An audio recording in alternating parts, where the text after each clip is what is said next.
All right, we are here with former Huntington Devilette and current Texas State Bobcat Kyra Anderson. How are you doing today? I'm doing great. How are you? I'm doing wonderful. I'm doing fantastic. Not quite as good as you're doing so far this year, though. You're having a great Thank you. season, your Thank first you. year at Texas State. Let's talk a little bit about this year so far. I know yesterday, tough loss to Southern Miss, but you had a good game, 16 points. And then last Saturday, you had your fourth double-double of the season in a big game against Louisiana. So talk to me a little bit about this season so far for you and how you think it's been going. Well, for the most part, it's been going good. The start of the season was a little rough just because we weren't winning as many games as we wanted to, but that also just comes with being a new team, learning each other. But I think we're going up on an uphill right now, so we're really close to pulling things together and coming together as a team. So overall, I think it's been pretty good. Well, and we mentioned this. We'll talk about it a little bit more. But your first year at Texas State, right? Mhm. So how difficult or how different has it been for you to learn the new girls on the team, learn the new coaching staff, and kind of get adjusted to living in San Marcos now? Yeah, not gonna lie, it's been a little rough. Um, yeah, it's always just different to try to learn everyone's playing style and what their tendencies are. But I think it's been good. I think the preseason we got that out of the way, so I kind of have a feel of how everyone plays. So that's just honestly helped me be able to play with everybody. Um, but yeah, first year at Texas State. I mean, I'm just happy to be here, to be honest. Yeah. What have the crowds been like? Because I know you were at TJC your first year in college, so junior college level. Now being at the D1 level, Mhm. what are the atmospheres like? How does it differ from the junior college level? Yeah, the gym is a lot bigger for one. But the community is just great. At TJC, we had a lot of like students, but we have a lot of alumni here. And then I've met a couple of different people who've been to the game. So just having like that community there and like people who come to watch Texas State, it's just been great. Well, and we've mentioned TJC a couple of times here. So talk to me about your time at TJC at Tyler Junior Mhm. College. You had a good time there, 12 points and 9 rebounds that season. And I know you were battling through a little bit of an injury at that Mhm. time too. So talk to me a little bit about your time at TJC and how you think that helped develop your game. Yeah, so I came into TJC, um, worked out all the way up to season, and then I got hurt and had to sit out that preseason with just what's called like a stress reaction in my foot. So it's not a fraction, but I had to play off of it. Um, but as soon as I got back, we got rolling.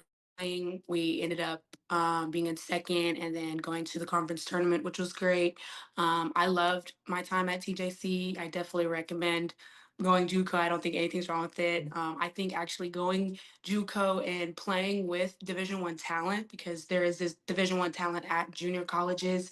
Um, not only like gave me like a peek of what I would be facing when I get to a Division I, but it also humbled me and gave me the opportunity to work on like my game that I like dismissed in high school.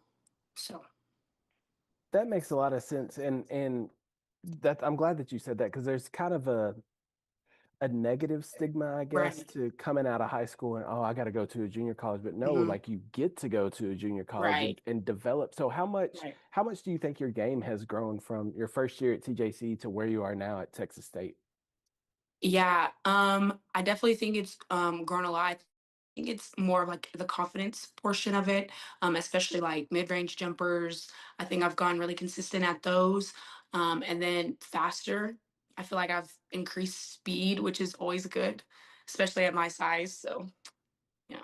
Yeah, that is good. That's good. I want to talk to you about Huntington now. That's when I kind of first learned about you at Huntington and when the Devilettes went to the state game Mhm. in 2025. I know I won't bring it up any more than Yeah. that. But talk to me about your time at Huntington, growing up there and just and playing in Huntington and kind of getting to grow up in that smaller community and that bonded community there. Yeah, it was great. I played with the same five girls since we were like 5 years old playing in little dribblers all through elementary, middle school, and then got to high school. I was out, unfortunately, my eighth grade and my freshman year due to some injuries with my knees. But my sophomore year, was not the greatest, but we got a new coach going into my junior year. Our program turned around drastically, made a big run in playoffs. We went to the state tournament just to watch, and then we all just decided like we can do this. We're gonna be at state next year, so we band together and went to state. The whole town drew 5 hours to come. It was probably one of the biggest crowds I think they said they had over there. So it was just, honestly, it was just like a warm feeling to know that there are so many people behind our backs and supporting us and just to be there for us. And, you know, driving at 5 hours is long, especially for a 3A school. So it was just really, it was just a fun time for everyone to be there. Yeah, and I mean, I'm sure people still talk about it to this day. Oh, Like yeah, that was a big moment for for that sure. community, and it was a great game too. I know, again, I know it didn't turn out the way you Right, wanted it to, but it was right. a phenomenal game Yeah. to watch. So tell me a little bit about, you kind of mentioned it there, but talk to me about growing up in Huntington, kind of off Mhm, the court, right? Like mhm.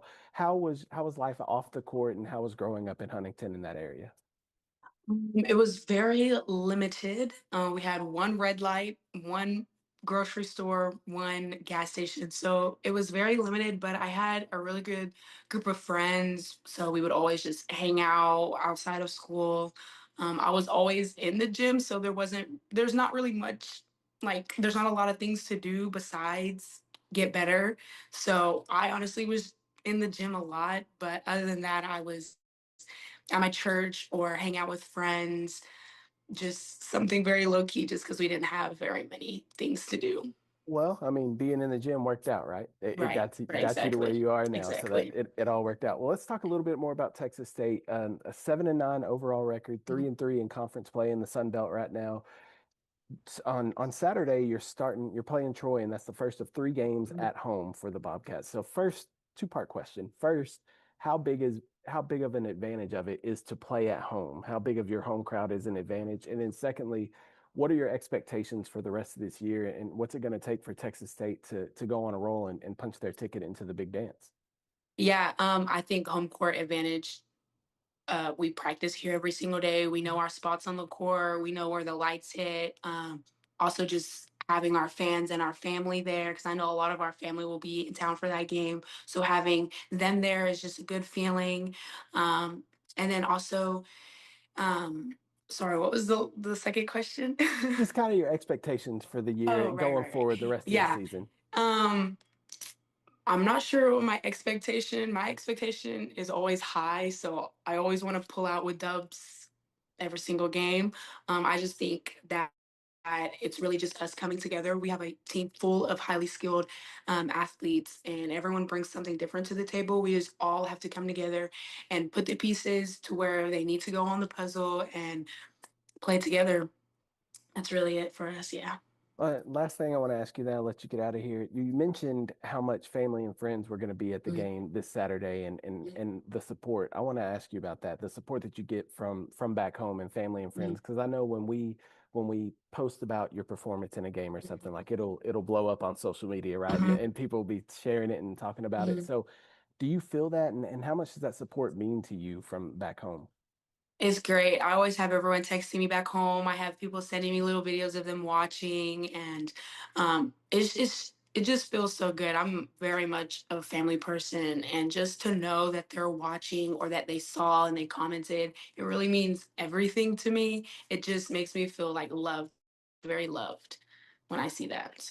That's awesome. That's awesome. Well, Kira, thank you so much for joining us this afternoon and talking to us. Best of luck to you and the Bobcats Thank the you. rest of the season, and hopefully we'll Thank you. talk to you down the road. All right. Thank you.